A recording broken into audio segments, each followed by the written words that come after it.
learners, today we are going to start with chapter 12, that is India before British rule and revolt of 1857.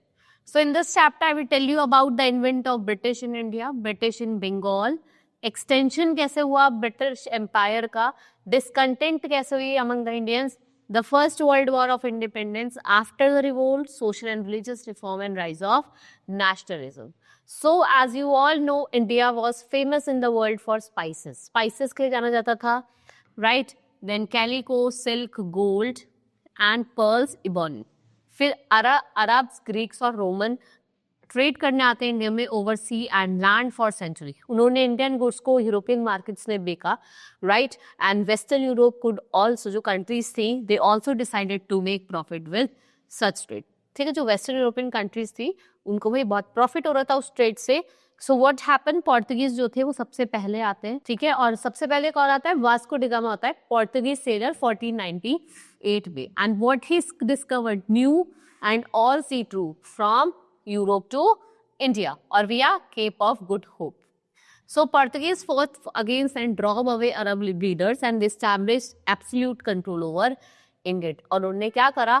Absolute अपना राज control कर लिया India के trade पे. Now advent of British to India. For nearly 100 of years, Portuguese had a monopoly in trade with India, Dutch, French and Britain. इनके बाद पोर्तुगीज के बाद Dutch आते हैं, फ्रेंच आते हैं और फिर इंग्लिश आते हैं. इन्होंने भी बहुत सारे अपने ट्रेडिंग सेंटर्स यहाँ पे बनाए. Then they build forts and maintain armies to protect their godowns and they fought with each other. Finally what happen, जो ब्रिटिश थे they prove the most powerful, सबसे पावरफुल प्रूव हुए. They drove away every European power. Surat was the most important centre. Then we have Mumbai, Chennai and Kolkata. And जो company का नाम पड़ता है वो क्या पड़ता है? East India Company, right?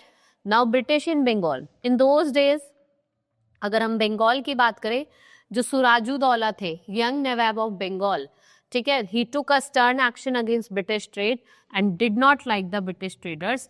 उनको ये पसंद नहीं आया कि जो ब्रिटिश ट्रेडर्स हैं वो यहाँ फोर्ट्स बना रहे हैं, ठीक है, मॉन्यूमेंट्स बना रहे हैं, वो चीज़ उनको अच्छी नहीं लगी. So British declared a war on them and they fought a war, that is battle of Plassey. और कब फॉट करा? 1757 में.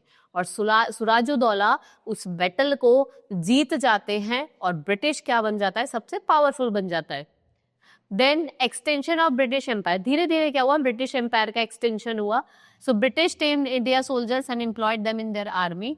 During that time there was a lack of unity. उस टाइम क्या था? यूनिटी नहीं थी लोगों की आपस में, ठीक है. दे क्वारल्ड विद ईच अदर, आपस में ही लड़ते थे. And in most of these disputes, British were either asked to help one of the state और वो दूसरे के एडवांटेज लेने के लिए इन्वॉल्व हो जाते थे. So they held one king against the other and in a bargain they gained more power. इसी तरीके से उनको बहुत ज़्यादा पावर मिल गई and British army was far better trained और आर्मी के पास मॉडर्न वेपन्स थे, मतलब उनके जो वेपन्स थे ना वो भी बहुत अच्छे थे. So they also made treaties with king and who accepted their supremacy. और जिन्होंने उसके सुपरमेसी को भी एक्सेप्ट करा. Now discontent among the Indians. धीरे धीरे क्या हुआ? डिसकंटेंट हो गया आपस में. So once firmly what happened? Established in India, British started exploiting the people. They used unfair means to exploit the farmers, traders, ruler and prince. इन्होंने अलग अलग means मतलब यूज करे and the British exploited the farmers by making them paying high taxes. Even in times of natural disasters, say flood, drought, farmer has to pay their taxes. भाई अगर flood से भी उनका फूड खराब हो जाता है उसके बाद भी उन्हें क्या टैक्स पे करना होता था. They also has to cultivate crop and British taxed them. They were forced to grow cotton and indigo. भाई वो कहते थे कि तुम कॉटन और इंडिको उगाओ और कम प्राइजेस पे उगाओ, राइट? और उनको हाई प्राइजेस पे इंग्लैंड में बेचते थे. The farmer become more poor and many children died due to starvation. ठीक है, फार्मर भाई क्रॉप ने भाई जो बच्चे थे वो मर गए थे, ठीक है, और जो फार्मर्स थे वो डे बाय डे पुअर होते जा रहे थे. From England, mill made cloth was sent to India which was cheaper and handloom industry of India suffered. और जो lakhs of आपके weavers थे उनकी जॉब चली गई. They become unemployed. Many Indians ruled and princes were unhappy with the British. A law was passed by the British which stated that if a ruler did not have a male child, अगर ruler का male child नहीं है upon his death, the kingdom would be taken. जो उसका साम्राज्य है उससे ले लिया जाएगा. So by introducing such just laws and using unfair means, British sought to expand their hold over India. The British used Indian soldiers to conquer India. और उनको बहुत बुरी तरीके से ट्रीट करते थे. किन्हें? इंडियन सोल्जर्स को. So there was a great disparity between the Indians and European soldiers. Many armies were dismissed when states were taken from the Indian princes. Then come the First World War of Independence, that is 1857. We have farmers, weavers, traders, kings and nawab and soldiers. They all were unhappy. सब बहुत दुखी थे. They were discontent with British rule, and from time to time people expressed their discontent, but it was never at one and the same time all over the country. So First World of Independence, वो क्या था? एक mutiny थी. Right, the Indian soldiers were denied higher position in spite of their abilities. European officers, they treated them with contempt, and this created hatred. इससे एक hatred create हुआ, and Indian soldiers felt offended when they were given greased cartilage to use. और उन्हें अच्छा नहीं लगा क्योंकि वो काव और पिग के मीट से बनती है, तो वो रिलीजियस सेंटिमेंट्स को हार्म कर रही थी. Right, so they proved immediate cause of starting war, and the soldiers refused to obey their officers. And the first पाक जो थी वो कहाँ से स्टार्ट हुई थी? मेरठ से 1857 में, that is on 9 May. 3 Indian soldiers shot their officers, broke up the prisoner and set free imprisoned fellow soldiers. In no time जो war था वो spread हो गया.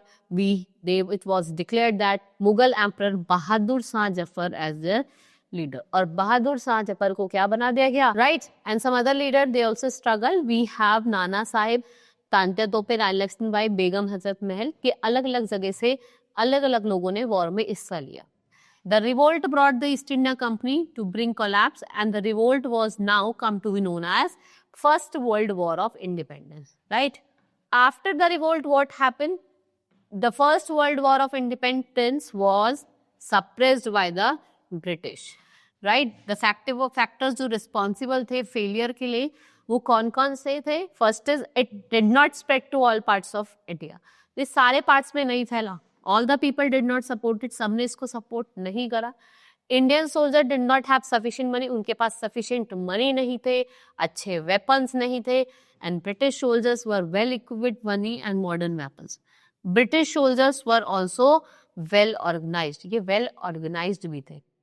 सो after the suppression of the revolt, many Indian were either killed or they were put into the jail. और English east India company came to end. और जो administration था India का वो किसने ले लिया? गवर्नमेंट ऑफ इंग्लैंड ने. Right, now social and religious reform. British had introduced modern education in India. Gradually they educated India and introduced many social and religious reform. Foremost among the Raja Ram Mohan Roy, Swami Dayanand Saraswati, Swami Vivekanand, Ishwarchand Vidyasagar, Sir Syed Ahmad Khan, Narayan Guru, they all laid an emphasis on the eradication of social evil. जैसे मतलब सती system को हटाया जाए. Right? And they were the main reason for the sad condition of Indian people. So they educated Indians and realized that the removal of these outdated customs and superstition were necessary. अगर आप progress चाहते हो Indian society में, तो जितने भी outdated custom है, superstition है, इसको आपको हटाना पड़ेगा. The revolt of 1857 made the people of India realize injustice of British rule and value of freedom. People most affected by the thinking were educated. जो educated थे उनको बहुत इफेक्ट पड़ा उस चीज का. Now rise of nationalism. Nationalism का rise हो जाता है. So educated Indian realized that the British wanted to keep them poor and backward. भाई इंडिया को, इंडियंस को लग गया कि ब्रिटिश चाहता है कि हम बैकवर्ड रहे, पिछड़े रहे और गरीब रहे. So this realization united Indians and slowly जो feeling है unity की और nationalism की वो grow हो गई. Right? And the Indian National Congress formed in 1885. And who started? The Englishman named A.O. Hume. He was, and the first session जो था कांग्रेस का वो कहाँ हुआ था? बॉम्बे में. And 72 delegates ने क्या करा? इसको attend करा. W.C. Banerjee was the first president. And Congress meet in different cities after that. We have Dada Bhai Naroji, Babruddin Tayyab ji, Firoz Shah Mehta, Surendranath Banerjee, Gopal Krishna Gokhale. ये कुछ Indian leaders थे जिनको as a president बनाया गया Indian national Congress में. So Congress slavery become very strong. It awakened the spirit of unity. एक unity वाली spirit लोगों के अंदर आई. And the reforms to improve living condition, the growing popularity of the Congress worried. ठीक है भाई, जो पॉपुलैरिटी थी कांग्रेस की बढ़ रही थी, उसने ब्रिटिश गवर्नमेंट को बहुत ज्यादा वरी कर दिया, परेशान कर दिया. To suppress the rising spirit of nationalism, government made strict laws and the British encourage disunity between Hindu and Muslims. And what they use, इन्होंने पॉलिसी का यूज करा, that is divide and rule. Right? So this chapter is complete. Hope you understood each and everything. Now we will meet in the next class. Thank you.